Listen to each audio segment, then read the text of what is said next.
मुंशी प्रेमचंद की कहानियों से आप परिचित कराते हैं। ये जो कहानियां हैं और उपन्यास बार बार एग्जाम में आते रहे हैं। ऊपर जीवन परिचय दिया है। जीवन परिचय थोड़ा बहुत है इनके विषय में कि जन्म इनका 1880 में कहाँ हुआ है? लमही में, लमही बनारस में। मृत्यु 1936 में हुई है। 1936 ईस्वी में प्रगतिशील समाज सेवा संघ की अध्यक्षता की थी। ये अधिवेशन लखनऊ में हुआ था। कथा सम्राट और उपन्यास सम्राट इन्हें कहा जाता है। कहानी और उपन्यास लिखने के लिए प्रसिद्ध है। धनपत राय मुंशी प्रेमचंद का प्रारंभिक नाम था। बाद में इन्होंने उर्दू में नवाब राय नाम से कहानियां लिखी। उर्दू में कहानियां नवाब राय नाम से लिखी। उर्दू के बाद फिर हिंदी में कहानियां उपन्यास इन्होंने लिखे और इनकी कहानियों में और उपन्यासों में कई ऐसे पुस्तकें हैं जो उर्दू के अनुवाद भी हैं। उपन्यास इनका जो सबसे प्रसिद्ध उपन्यास है गोदान है, गबन है, फिर सेवा सदन, प्रेम आश्रय, निर्मला, कर्मभूमि, प्रेमा। प्रेमा का अर्थ होता है दो सखियों का विवाह। और ये इनके उर्दू उपन्यास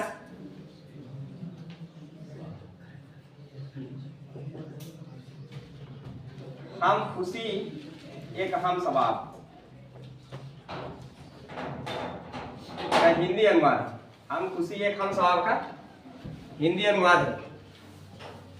तो प्रेमा जो है ये इनके उर्दू उपन्यास हम खुशी एक हम सवाब का हिंदी अनुवाद है, जिसका अर्थ क्या होता है? दो सखियों का विवाह। और वरदान भी उर्दू उपन्यास जलवाए इसार। उर्दू उपन्यास जलवाए इसार का हिंदी अनुवाद। तो ये दोनों प्रेमा और वरदान इनके उर्दू उपन्यास के हिंदी अनुवाद है। इसके अलावा रंगभूमि, कायाकल्प, रूठी रानी, मंगलसूत्र, ये भी इनके ऊपर चर्चित उपन्यास है। आपको ध्यान रखना है रूठी रानी इनका एकमात्र ऐतिहासिक उपन्यास है। कैसा उपन्यास है? ऐतिहासिक, एकमात्र ऐतिहासिक उपन्यास है रूठी रानी।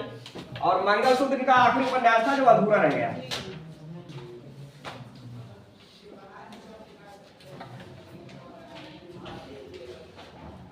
कहानियों में पंच परमेश्वर और सौद की प्रारंभिक कहानियां हैं, शुरुआती कहानियां रही हैं। अलगू चौधरी और जुम्मन शेख पंच परमेश्वर के प्रमुख पात्र हैं। रानी सरंगा, ठाकुर का कुआं। ठाकुर का कुआं जो कहानी है इसमें गांव में जो बसे लोग होते हैं और ठाकुर के यहाँ काम करते हैं और फिर उसके बदले में ठाकुर के कुआं रहता है, उसी कुएं में वो पानी उसी से भरते हैं, उसी से पीते हैं। तो जो लोग काम करने से मना कर देते हैं, उसमें दिखाया गया है जो लोग काम करने से मना कर देते हैं कि ठाकुर अपने कुएं पर उन लोगों को पानी नहीं पीने देता। यानी उस तत्कालीन समाज जो था, तत्कालीन समाज की क्या स्थितियां थी उसको इंगित किया गया है इस कहानी में। और एक कुआं ऐसा भी था, उसी कहानी में दिखाया गया कुआं ऐसा जिसमें गांव के लोग पानी भरते थे। ठाकुर का कुआं था। तो जब गांव के लोग ठाकुर के खेतों में काम करने से मना कर देते हैं तो उस कुएं में जानवर फेंकवा देते हैं ताकि कोई भी उस कुएं का पानी न पी सके। और फिर अगर गांव के लोग ठाकुर के खेतों में काम फिर से करना शुरू करेंगे तो फिर पानी की व्यवस्था ठाकुर की तरफ से खुद अपने कुएं से कर सकता है। ऐसी शर्त थी। तो वहीं इसमें दिखाया गया है तत्कालीन समाज में जो दलित और पिछड़ा वर्ग था उसकी क्या स्थितियां थी, किस तरह से जमींदारों के यहाँ, ठाकुरों के यहाँ लोग काम करते थे, बेगारी करते थे, ये सब। और मुंशी प्रेमचंद की जो कहानियां हैं उसमें आपको यही सब देखने को मिलेगा। दलित और पिछड़े वर्ग की स्थितियों से अवगत कराएंगे कहानियां आपको। नशा मंत्र एक कहानी है जो कक्षा 9 पाठ्यक्रम में है, आप लोग परिचित हो। इसमें डॉक्टर चड्ढा है। डॉक्टर चड्ढा जो टाइम के बहुत बड़े पाबंद हैं।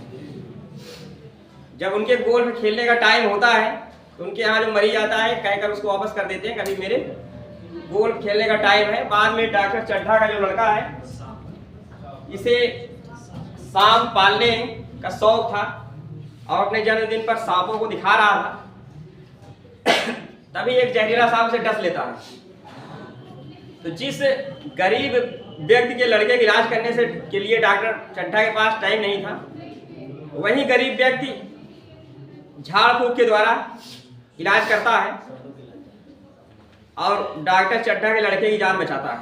तो कहानी में ये दर्शाया गया है, दिखाया गया है कि बड़े लोगों के पास गरीब लोगों के पास गरीब लोगों के लिए टाइम नहीं होता, जबकि गरीब लोग बड़े लोगों के लिए, अमीर लोगों के लिए टाइम निकाल लेते हैं।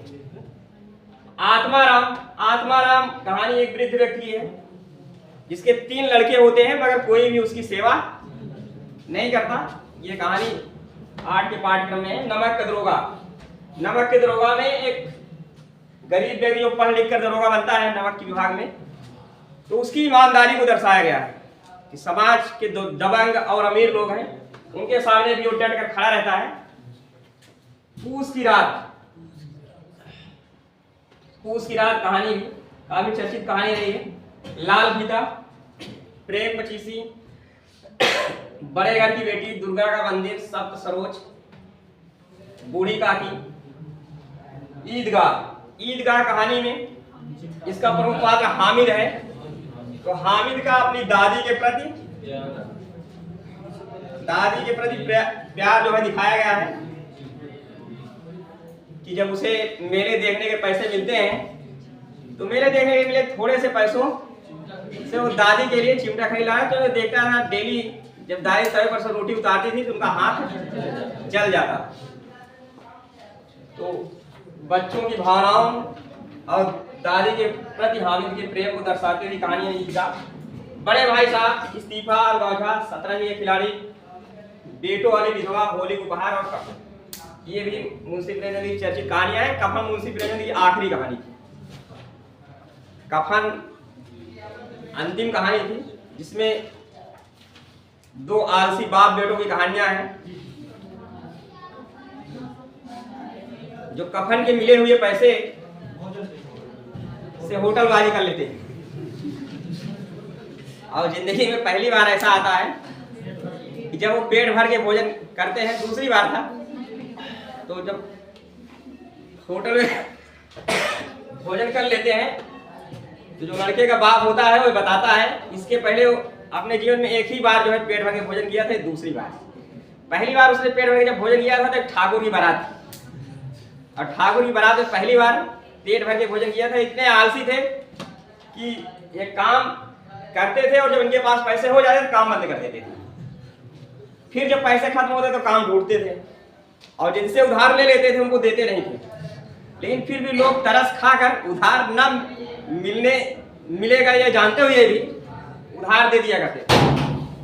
तो इसी घर की बहू जब प्रसव पीड़ा से उसकी मृत्यु हो जाती है तो गांव वाले पैसे इकट्ठा करके कफन खरीदने के लिए देते हैं। तो होटल में पहुंचते हैं और वहीं पे एक भिखारी आता है जो उनसे पैसे मांगता है, जो उनसे भीख मांगता है, भीख स्वरूप कुछ मांगता है। तो इकट्ठा हुए कफन के पैसों में से कुछ देते हैं भिखारी को भी, और जीवन में पहली बार देने के सुख का अनुभव करते हैं, क्योंकि सब दिन मांगे ही थे, दिए तो कभी थे नहीं। ये जो कहानियां है मुंशी प्रेमचंद की, ये सारी कहानियां आप ध्यान रखिए कि मानसरोवर नामक एक पुस्तक में संकलित है। इस पुस्तक में संकलित है, मानसरोवर नामक पुस्तक में संकलित है। और इस मानसरोवर पुस्तक के 7 भाग हैं। कितने भाग हैं? 7 भाग हैं। तो ये थी मुंशी प्रेमचंद की कहानियां और मुंशी प्रेमचंद के उपन्यास जो वनडे एग्जाम में बार बार आते रहते हैं। अतः आप इनको अच्छी तरह से याद कर लें।